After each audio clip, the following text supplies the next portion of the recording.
आज आप सभी का व्रत है? अच्छा, बहुत बढ़िया।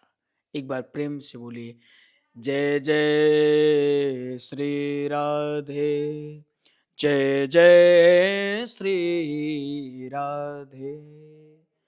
बहुत ही ध्यान के साथ इस कथा का आप रसपान करिएगा। संभव हो तो हाथों में अक्षत और पुष्प ले लीजिएगा।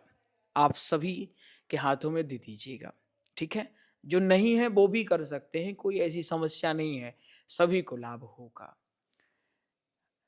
आज एकादशी का नाम पता है क्या है? इन एकादशी का नाम योगिनी, इनका नाम है योगिनी एकादशी। योगिनी योगिनी एकादशी के बारे में हमारे पुराणों में बड़ा सुंदर महात्म्य मिलता है। कोई भी व्यक्ति निष्ठा के साथ अगर इन एकादशी का व्रत करता है और खास तौर पर आषाढ़ के महीने में, तो सारी मनोकामनाएं अवश्य पूर्ण होती हैं। योगिनी एकादशी की एक कथा बहुत प्रचलित है और ये कथा पद्म पुराण के उत्तरखंड से ली गई है। उन्हीं पद्म पुराण में ही इस कथा का पूरा वृत्तांत मिलता है। तो अगर पद्म पुराण के उत्तरखंड की बात करें तो कुछ ऐसा इसमें वर्णन मिलता है योगिनी एकादशी के बारे में कि बहुत समय की बात है।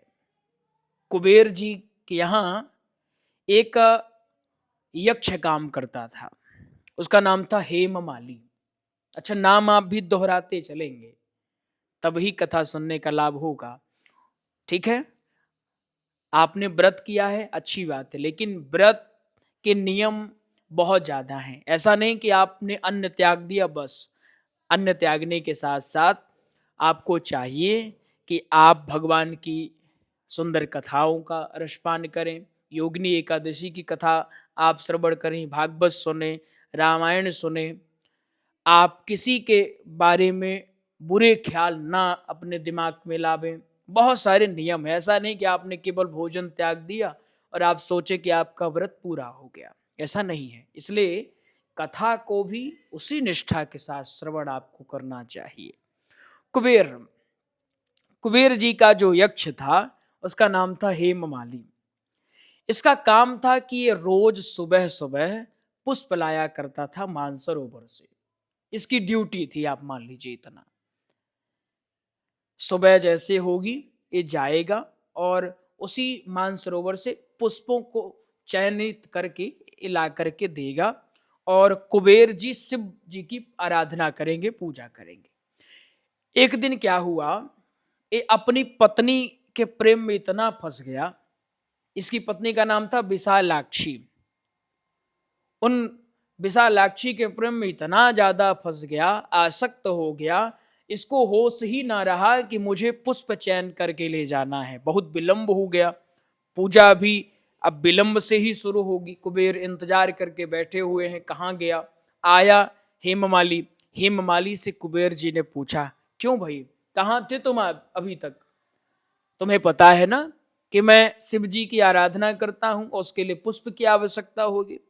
तुम पुष्प लेकर के आए नहीं, अभी तक मेरी पूजा पूर्ण नहीं हुई, अभी मेरी पूजा अधूरी है। कुबेर जी को लगा बहुत बड़ा कारण होगा, पहले जान लेते हैं। लेकिन जब कारण पूछा तो इसने सही सही बताया, झूठ नहीं बोला। सही सही बताया कि क्या क्या हुआ, सारा वृत्तांत सुनाया। कुबेर जी कुपित हो गए और क्रोधित होने के बाद श्राप दे दिए कि जाओ, तुम्हें कुष्ठ रोग हो जाएगा और तुम पृथ्वी लोक में गिर जाओगे, वहीं पर भ्रमण करते रहोगे। श्राप मिला, इस कारण हेममाली जो है पृथ्वी लोक में आया और यत्र तत्र बेचारा रोते रोते विचरण करना शुरू कर दिया। इसी मार्ग से एक दिन महर्षि मार्कंडेय जी गुजरते हैं।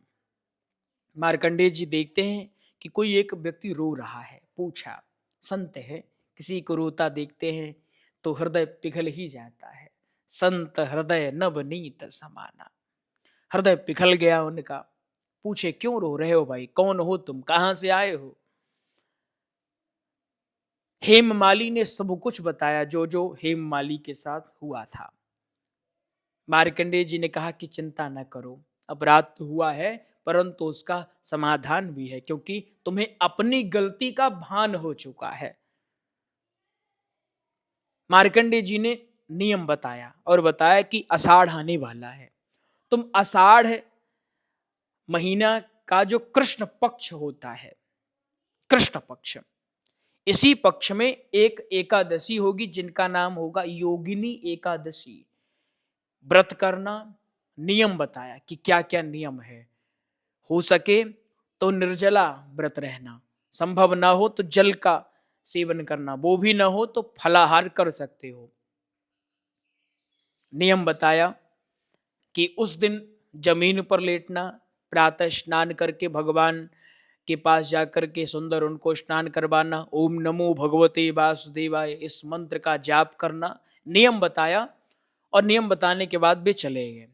योगिनी एकादशी आई, यक्ष ने व्रत किया नियम के साथ, और व्रत पूर्ण होने के तुरंत बाद हेममाली को पुनः उसका पद प्राप्त हो गया। कुबेर जी के यहाँ जाकर के पुनः अपनी सेवा देना शुरू कर दिया। यह एकादशी का चमत्कार, बड़ी चमत्कारिक एकादशी है। आप भी करें। हाँ, कुछ नियम होते हैं। क्या करना चाहिए?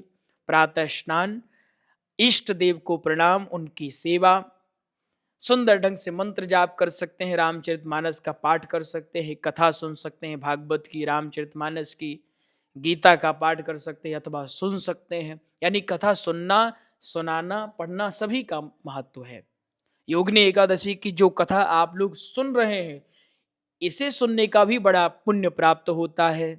इसे भी सुनना चाहिए हमें। क्या नहीं करना चाहिए? हमको ये प्रयास करना चाहिए कि हमारा ब्रह्मचर्य खंडित ना हो, किसी के प्रति हमें द्वेष ईर्षा की भावना नहीं रखनी चाहिए। उतना ही हमें पाना चाहिए जितने में हमारा देह चल सके।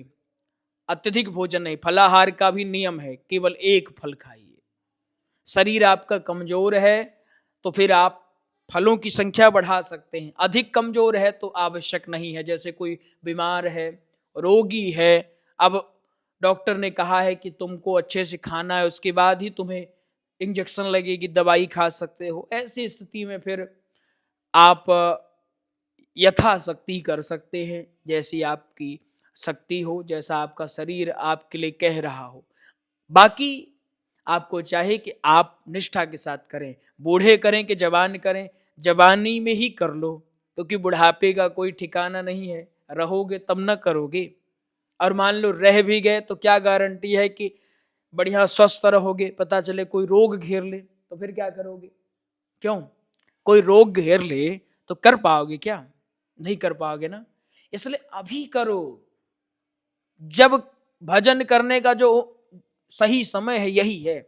इस देह के साथ भूखे भी रह सकते हो, शरीर को भी लाभ है। तो इस प्रकार से आप योगिनी एकादशी का सुंदर पारायण करें, नियम के साथ पारायण करें, भगवान का पूरे दिन आप नाम जप करें, कथा श्रवण करें यत्र तत्र। आपके पास तो हमारे नोट्स हैं, उन नोट्सों का बढ़िया अध्ययन करें तो आपकी तैयारी भी बढ़िया हो जाएगी और आपका अध्ययन भी बढ़िया से हो जाएगा। जय श्री राम।